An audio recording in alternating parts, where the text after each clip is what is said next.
This is an uptown story. Uptown is still the place to be. Where you at? Where you been? Around the world and back again. Uptown is still the place to be. Hip-hop and R&B is still an uptown thing, right? Got music on the map, that's heavy. Entertainment, fashion, politics, and more. Keep it real. Just another brother, right place, right time. Everybody's got a story, that's fine. So how's things? So far, so good. How's the neighborhood? It's still uptown, and that's a fact. Hello, everybody. My name is George Harrell. I want to invite everyone to the It's Still Uptown podcast. And without any further ado, I would like to introduce my brother, my friend, and my business associate, Anthony Hamilton. What up, George? Hey! How you doing, man? I'm so happy, man. Absolutely. It's amazing to know you from a child to an adult, and all the great things you've done. Yeah. And I just want to commend you on the work you've done. Thank you, man. So tell me a little bit about your memory with me at Uptown Records. Wow, it's still Uptown. I can't believe it. This is awesome. So, I met y'all at an early age, from Charlotte, North Carolina, born and raised. And when I first found out about Uptown is when Jodeci was signed to you guys. And we're from the same city. So I was dreaming. I was like, man, I'd love to be a part of Uptown. Not knowing I would be signed there. I met a guy by the name of Mark Sparks who knew Jimmy Jenkins, and he had been working on Salt and Pepper. He did shoot for Salt and Pepper. So he brought me up to New York a few times, and we had some like little showcases. Andre Harrell would come over. You guys would come over, Jimmy. And we were living in the house. Remember, there was a lot of us in that house. Mm-hmm. And so I sang my tail off, and Andre was like, you know what? I like him. So Jimmy brought me in, and I met you, Andre, Chuck Bone, and Tim Dog, and all you guys, man. And I think Puff was still there at the time.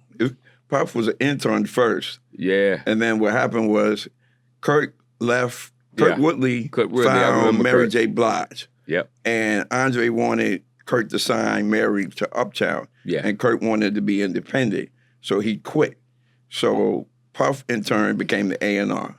Wow, that's great. But he did a great job. And just seeing the vision of what Uptown was bringing to the music business made me fall in love with it again. And I got my first deal with you guys in 93. 93. Yep. Polo Grounds, Uptown. And Jimmy Jenkins brought me in. He introduced me to all you guys. And Andre Harrell.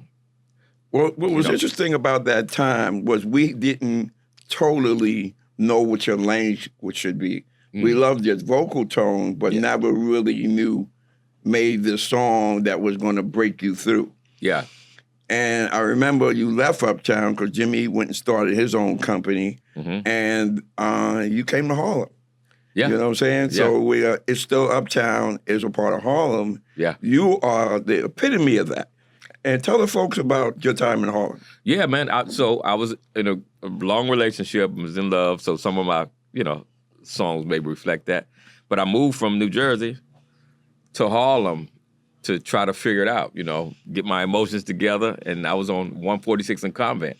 So at this moment in my life, I was like, man, my record deal's not going right, but Harlem was feeding me so much energy and so much personality and vibe. I was like, I'm in the right place. So I'm starting to heal, and people were, hey, man, where you from? And so I just became just like family to my neighborhood. And from there, I started writing songs and going to St. Nick's Pub. I met Olu Dara, who's Nas's father. So Harlem was feeding me a lot of different things from a different... I would like to interject for a second, and I think people don't know. How long were you without a record deal?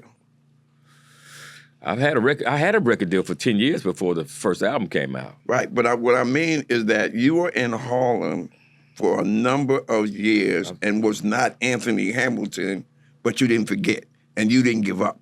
No. And that's very important. Some people are one-hit wonders, and sometimes you got to wait for your turn.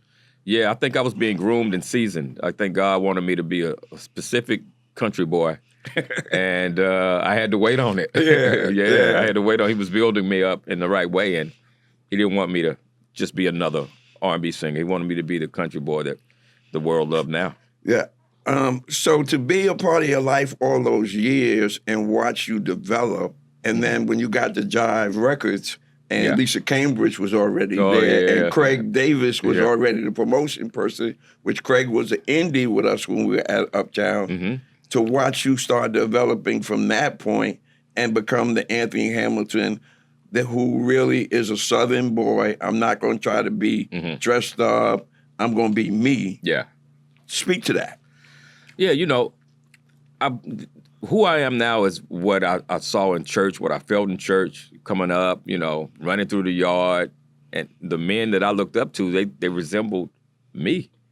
So I didn't want to not be who I knew I was.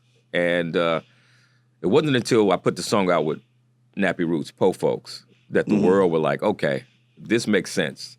Country boy, country songs, good old, good feeling. Right. Yeah, and good Chitlins singing. and grits. Yeah, and good singing, man. So, once I introduced it to the world on that stage, and they said, we like it, I was like, okay. So we missed the point. Tell me about you working with D'Angelo. Most people don't know that. Yeah. In working, so by this time I had a few, I had about 100 record deals. But at this time, I was signed to Soul Life with Mark Sparks, and we reconnected again. So Mark Sparks had Soul Life, had Sunshine Anderson, who had heard it all before. It was working on her album, and she had the number one song in the country. And I was working on the album, but I was like, that's something else. And right after that, I got a call from Dominic Trenier, who was managing D'Angelo, and D'Angelo was inquiring about my music and my voice. And they asked me if I would go out on tour, and I went out on tour. Man, we toured the world. We went to Brazil. Like, I toured the real world. I learned so much. Roy Hargrove, Jacques Swarzbach, Pino Palladino, Questlove. So let me James tell you what Poison. you don't know about Yeah. that. Angie Stone lived directly next door to me Wow. on Park Avenue in Jersey. Wow. And guess who used to come to the house all the time? D'Angelo. Right. We used to play PlayStation all the time. Oh yeah, Yeah. He like rap and video games. Yeah, right. Yeah. So I whipped him up a few times. Bragging rights. Yeah. But yeah. the story of our lives is so amazing to me, how we always connected in various areas. Yeah. Angie, D'Angelo, Yeah. Anthony Hamilton. So now I moved back to Harlem, and I was working with a gentleman named Lloyd Williams. Mm-hmm. He was the head of Harlem Week. So he wants me to be this type of reserved guy, but I know everybody in Harlem. Mm-hmm. So he says, well, I got some tickets for you. I'm going to give you a pair of tickets to a concert at the Apollo. Yeah. You want to talk about that for me? What happened? Wow. Look, I was performing. I was kind of nervous because the Apollo's known for they'd send you home. You know what I mean? Boo, boo. So I was there singing. I had Coming From Where I'm From had come out, and Charlene. So I had the records, but the fans hadn't seen me live. But I was there singing, and in the thick of it, I mentioned, I was like, "Is George Harrell in the house?" Blew me away. A guy who always stayed in the background. Yeah. Next thing I know, I feel this big light on me. Yeah. And I hear that you mentioned me on the stage. Absolutely. I want to thank you, man. You've Yeah. always been a true brother to me. Mm-hmm. I thank you. It's my first podcast. Yeah. I call you. You came. And we're doing it right now. Absolutely, man. The Uptown way. Yes, sir. It's yes, still sir. Uptown. Yeah, Don't it's y'all, still do you know Uptown. that? Do you know? Do you know? Do Do you know? Do you know? So let's move along. To watch you have so many number one records, too many for me to name. Can you name a few of them for me? Me? This whole thing? Yeah. Oh, man. Well, Charlene definitely was the number one song. It took the world by storm. The Best of Me, and Cool did really well. Can't Let Go, and wow, Why with Jadakiss? That was a big record for me. That was a big one. Thug Matching. That put you in the hip hop lane. Yeah, Thugs Matching for Tupac. Tupac? Yeah, that was a big record. So I had another. One that people may not know that I co-wrote was Donnell Jones, Say What, Say What. Ooh. Yeah, I was co-write on that. Ooh, say what, say what, say Yeah, what. that's a big one. That was a big good one. one. Thank you, Lord, for that one. I appreciate it. Got a little piece of dollar. Yeah, God shined on you on that one. Yeah, man. So I got another thing I want to talk about from back in the day. Don't start, George. Yeah, no, well, this one is a good one. Oh, okay.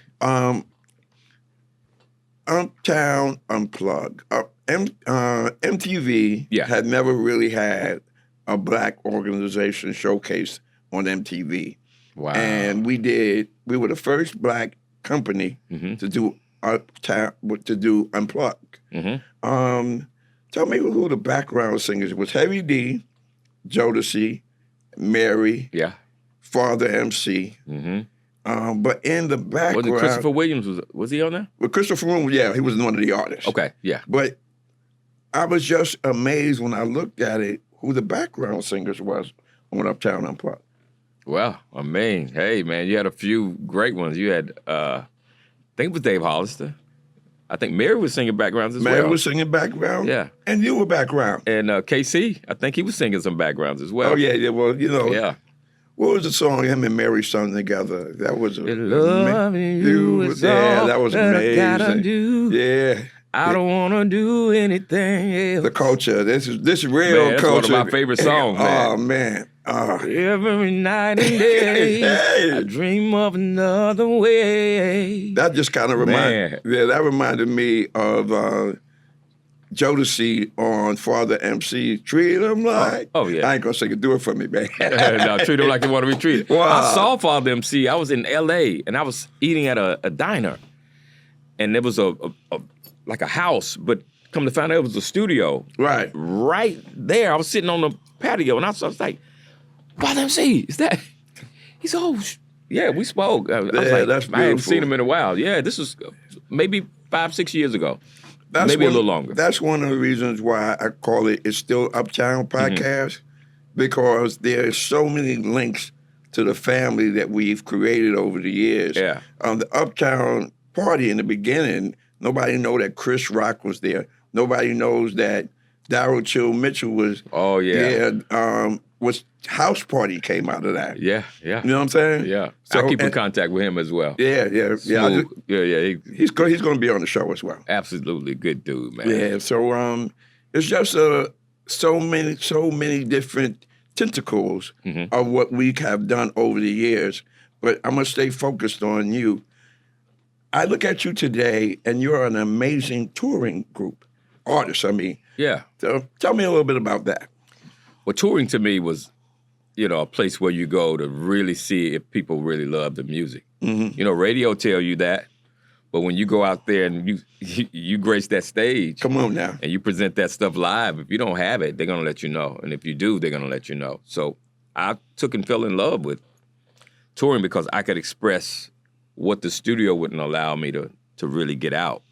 In the studio, you got to stand still as much as possible, to keep the vocals pretty level. But live, I can do what I want. And so I became this animal on stage. Yeah. Yeah, I don't play around. I would jump off the stage. I would run over Your chairs. energy level is crazy. Yeah, I learned that by touring with D'Angelo, but I made it my own when it was time for me to do Anthony Hamilton. And so touring became, really powerful for me. Well, I have to address this. You touch a lot of genres of music. Tell me a little bit about that. Wow, I've been able to done gospel, Shirley Caesar, John P. Key, Travis Green, and Kirk Franklin, Jay Moss. It's a lot of gospel records. I've done country with Josh Turner, John Rich from Big and Rich. I wrote Red Light for Johnny Lang, which is rock. Carlos Santana, I have a song with him. Buddy Guy, I have a song with the Gorillas. Chris Brown, Drake. Man, I've been able to do a lot. Blind Boys of Alabama, Boney James. So I've been blessed to be able to be in almost every genre. That's amazing. And, I noticed that you, like in terms of product placement, I remember back in the day, somebody was trying to get you like to do like a cigarette endorsement or something like that. Yeah. I noticed you stay true to who you are and only support the things that you feel good about. Tell us a little bit about the real Anthony Hamilton. Well, I'm not gonna say I've never tried a cigarette. I'm just saying brands. Yeah. I'm just, that's not what I want to promote. I don't want people to know me for being a cigarette guy. Mm-hmm. Like bourbon, maybe bourbon can be a little different story. Bourbon can help you. Yeah. In moderation. Yeah. Nah, but no, those are the things I've kind of wanted to be different. I kind of wanted to brand myself a certain way. And, I wanted people to look at me as something that was positive, healthy, not just for the culture, but just for their soul and their mind and their body. And I didn't think a cigarette endorsement would do that for me. It probably could have been rich off of it, but I take substance over money. Right. I just thought of another good one. Come on, man. You were an American Gangster, bro. Tell me about that. I mean, in Harlem, I grew up in Harlem. Man. So I had to take Harlem and put it back into the Harlem. With Denzel Washington. Yeah, he was such a great person to work with. Learned a lot. And so we were at the 70th anniversary of the Apollo Theater. And after, I met Denzel after the show. I met him. So when it was time to film, we were standing there and I was about to do my part. I was going over my stuff. He came over to me. He was like, I bet you don't remember the first time you met me, do you? I said, yes, I do. He said, when? I said, the 70th anniversary of the Apollo. He said, that's right. Patted me on the back, said, good to have you here. Amazing, cool, man. Just cool. Denzel, you owe me a picture. I didn't ask for a picture then. Al Green, you owe me a picture too. I got a song with Al Green. We won a Grammy. Wow. For it. You owe me a picture too, Al, Mr. Green. Because I ain't want nobody to be uncomfortable at the workplace. Yeah. But I want my pictures now. Yeah. I want my daddy's record. Give my man his pictures as we come to see you. Give my daddy's record. Just an amazing career. I mean, let's stay on American Gangster for a second. I mean, that movie was a staple in Harlem and the Harlem community. Yeah. And to be able to say, that's my guy in that. You've given me so many opportunities to celebrate you. And I just love doing that. Thank you. That was a big moment for me. I don't even know how that came about, but I'm glad it did. Diane Warren had this song. She wrote, Do You Feel Me? And when we heard it, Hank Shockley, I was working with Hank Shockley. Public Enemy. Yeah, we had to reproduce it and make it sound Southern. Got it. Because when Diane wrote it, it was a real pop song. But we had to go in and make it. So I went in, I did it, and Sir Ridley Scott, they all fell in love with it. And I guess wanted me to be a part of the movie. Family life. I admire you and knowing you that, you take your kids to school. Yeah. You're home cooking your grits and whatever else you're making. Tell me, speak to that a little bit. Well, being a father, my father, he came around later to be, what I wanted him to be. And I didn't hold no grudge. Mm-hmm. Like, he lived to be 81, and we had a really great time as adults. But I wanted my kids not to have fill those voids or have those spaces where they didn't have the man in their life that's supposed to steer them and guide them. So I vowed very early when I had my first son, I was 16 years old, and I was like, you know what? I'm going to make sure I'm here. I'm going to be there. I'm going to be until I can't, until I'm not living. I'm going to be a father to these boys. And now I have 6 sons. Wow. I've done touring for a long time. Mm-hmm. I'll Be Sure was the first artist I worked with, so I've toured around the world. You toured around the world more than once. Yeah, a little something.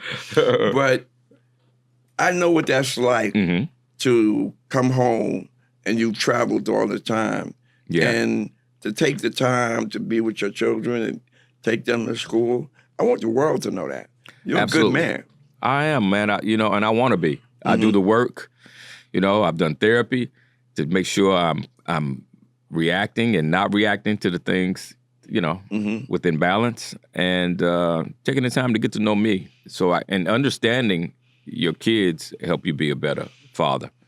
Allow them to be who they are, show you who they are, without you dictating who and what they should be. You have a better relationship with your kids that way. We've been all over the place, and I missed the area, and I'm going to touch it. The late, great Andre Harrell. Oh. Andre was a gentleman who formed Uptown Records. He took a bunch of guys who didn't know any skills in any area of the business, me included, and I've been doing it now for 40 years, touring, radio promotions, marketing, management. He had an eye for talent, and one of the reasons why I'm doing this is because I want to speak to the legacy that he created and the offsprings that came out of that, which is me and you. And I'd like you to speak to that. Andre was a visionary, like you said. He taught Puff what he knew. Right. And he taught me about being fly. He told me that, when you step in a room, you have to step in a room and make people want to know who you are. And when they want to know who you are, you sell it to them, and you sell it to them good. And I never forgot that. Andre was really good with numbers, too. There was a percentage of something, a big number, and he was able to break it down in his head. He was a real genius in his own right. And had an eye for talent, had an eye for opportunity, gave a lot of opportunity to people. Like, most people don't know that Chris Rock opened up for Al B. Shaw in his first tour. That's crazy, man. People don't know that. You know That's insane, man. Yeah. House Party. Yeah. Daryl Till Mitchell. The Hutland brothers came to Uptown Party and saw Groovy Chill. Yeah. And then wanted to make House Party around them. And they were the original cast members for that. And then the label, the film company changed it. Wow. People don't know that. Wow, I never knew that. That's some good nuggets. Yeah. So there's so many major things. Christopher Williams. We went on to Motown Records. Andre was the president of Motown. You know what I'm saying? Yeah. Worked with all the icons over there. Absolutely.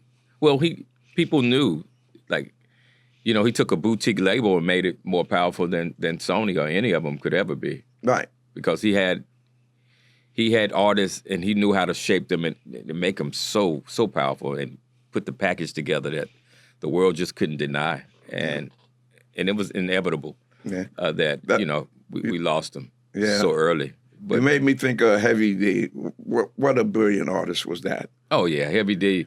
I remember you guys was like, Heavy didn't like to fly. Right. So I remember Jimmy would say, man, I had to go and eat cereal with this big rascal, man. Who's this big nigga, man? I had to go eat cereal with him to get him on the plane. You guys were funny, man. Yeah, I remember. How about this? He was too big to sit in the bunk. So if he was on the bus, he had to sleep on the floor. Yeah. So he had a lot of reasons. But when he hit that stage, oh my God. Oh, he made heavy guys, he made them sexy. I wanted to gain weight. Come on now. I wanted to be heavy, at least a little heavy. Heavy B. Oh man, we have so much history, so many stories. Man. I don't even know where I want to go next. Tell me a favorite topic that you think of that you want to talk about. Just the parties, man. Some of the people don't know, the parties back then were real parties. Oh my God. You dressed up and you felt good. And you had to spend some money on to get that suit together. Yeah. I remember going to a party. Actually, we had a party at Mr. Child's. And so I wasn't used to going to a restaurant that wouldn't let you see the menu or the prices on the menu, because I guess it was quite expensive. I was like, what kind of style is this? And so I saw the bill. It was probably like $4,000 or something. It was one of the parties we had. And I'm like, no wonder they want you to see the menu. So from that point on, I started going to restaurants where they didn't have a menu with numbers on it. Yeah. Yeah. You mentioned Because it made you feel like, okay, here I am, this guy. I just had food stamps all my life. Now here I am in a restaurant in New York City with no numbers. Yeah. That's living. Yeah. Mr. Childs was a really high-end restaurant that most black folks had never got into. Yeah. And that's another thing about Andre. There was no boundaries. No, he was not afraid to go in any room and celebrate black and the culture. Yeah. The fashion world, Everything. music, Yeah. internationally, MTV, Yeah. all of these areas. And most people don't know this. Back then, it was only two companies, Def Jam and Uptown. Yeah. That's all we needed. Yeah. That's all we ever needed, So man. Rockefeller, So Def, Bad Boy, all of those were subsidiaries that came after Uptown. Absolutely. So, Absolutely. you know, salute to Andre Harrell and the legacy that he created that we're all a part of. But going back to my dear friend Anthony, what's in the future, Anthony? You know what? I'm into movies now, writing movies. You know, I love what you can do with a song, but you can even do a little bit more with the movie, and you know, on a bigger scale. And well, I guess they go hand in hand. But I'm really interested in seeing what my stories look like on the screen. I could definitely see a Southern lifestyle story. It's gonna be Southern. George Harrell, the executive producer. Yeah. Pitch. Did y'all see that? You see that? That's the Uptown way. Yeah, man. And you know what? You guys were good. Y'all were good. Y'all, you know, you sell me something I already own, and I believed it and bought it. Yeah. But one thing I will say, personally, I would take care of the artists. You know, all the artists that we worked with, I still have the same relationship with them today that I had back then, and especially you. Well, I appreciate it, man. That's important. I think a lot of people burn bridges because they don't know the importance of that bridge. And, you know, without that, I would still be in Charlotte, North Carolina. So I'm grateful. Thank you for teaching me. You took my records and you allowed the world to hear them and see them and taught me radio. I had never been to a radio station. You know, I met Wendy Williams and all those people through you guys.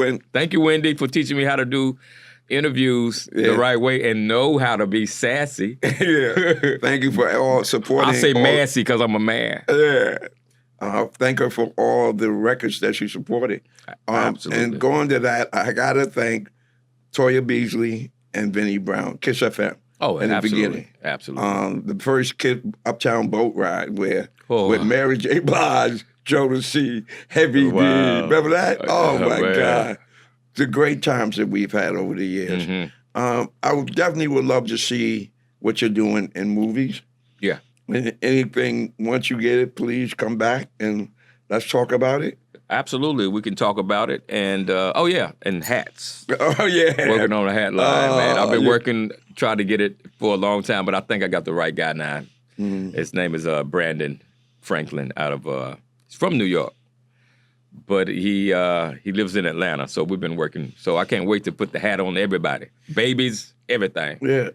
And speaking of hats, it just kind of reminded me back of the culture of Harlem. Because when I was growing up as a kid, there was hat stores made where you got your hats made on every block. Absolutely, you man. Know what I'm saying? Absolutely. So for you to bring that back, and people already know you for hats, it's only like your signature.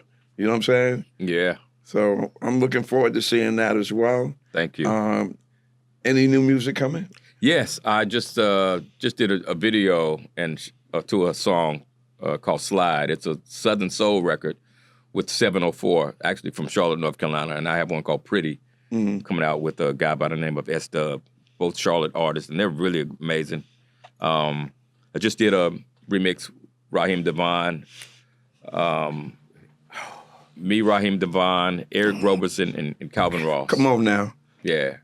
Is that just Reasons or Seasons? Is that the one you're talking about? Or is another one? No, he's going back. Actually, he's going back to some of his old stuff and just revamping it, which I think is brilliant. Brilliant. I like Raheem. I like what he represents, and he puts his city on his back too. DC. Well, I worked along with him with Craig Davis. Craig Davis and Bobby Duckett was managing him for a moment. Yeah. So he's definitely very much of a talent. Oh, yeah. And that was your label mate over at Job. Yeah. You see, I keep up with you. But what was the name of that song? You touched me. Is it Seasons or Reason? Was Anthony? Oh, Lessons. Lessons. Yeah. So the same cast. Yeah. We're doing it, but it's on Raheem's thing. I might mess around and do a song on mine and put the same cast. Don't see why not. You know, I think community now is more important than anything when it comes to music. People like to see that. Mm-hmm. The younger generation, they're really into seeing who's connected to what and how it connects. Mm-hmm. And I learned a lot of that from my younger. My 14-year-old and my twins are 16, so I'll be watching them like, oh, you listen to Frank Ocean? Yeah, because he was on such and such and such. And so the community that they listen to of music, it's interesting to them other than, it just being popular. It's like the sound, the community, and the energy, it creates a vibe for them. And it's so important. Yeah, I think with the Apple Music and those formats, it's all genres of music in one place. Yeah. Which lends to a whole nother world as well. Yeah. It's so important to be a part of it. I think a lot of people are afraid of technology. I like it other than it taking people's jobs, but, I think it's important to learn. It's important to learn, but you have to find your place in it. You know what I'm saying? Or create your place in it. I was going to say create it. Yeah. I'm an older person, but I'm not afraid of it, and I make it mine organically. You know what I'm saying? Instead of trying to force something. Yeah. And that's what I think about you as an artist, that you have time hasn't hurt you. Wow. You stayed where you were relevant, and you keep growing in that area. And I appreciate you for that. Thank you, man. I appreciate you, too. And it's still Uptown, baby. And that's a wrap.